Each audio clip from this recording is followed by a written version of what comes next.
समय पहले की बात है। उज्जैनी नगरी पर एक पराक्रमी और न्यायप्रिय राजा शासन करता था। उसका नाम था विक्रमादित्य।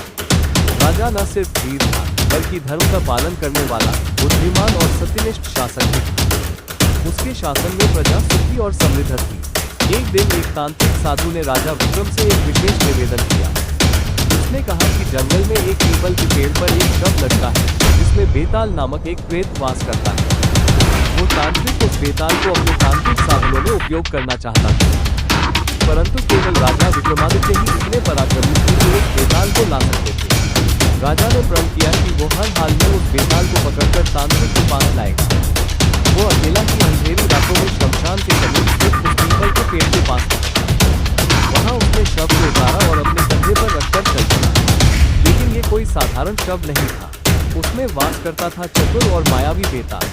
जैसे ही राजा ने उसे उठाया, बेताल ने कहा, राजा विक्रम, मैं एक शव पर तुम्हारे साथ चलूंगा। मैं तुम्हें एक कहानी सुनाऊंगा और अंत में एक प्रश्न पूछूंगा। यदि तुम उत्तर जानते हुए।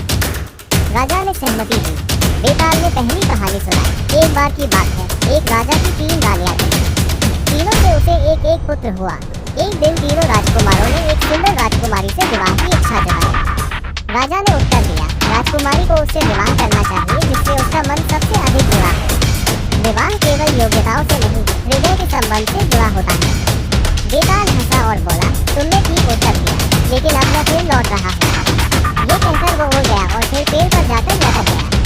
राजा विक्रम फिर गया, उसे फिर उतारा और यही क्रम बार बार चलता रहा। इन कहानियों के माध्यम से बेताल राजा की बुद्धि, धर्मनिष्ठा और न्याय समझ की परीक्षा लेता रहा।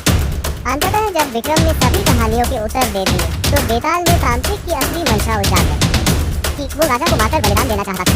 राजा विक्रम ने बेताल की सहायता से उस तांत्रिक का वध किया और विजयी होकर अपने राज्य लौट आए।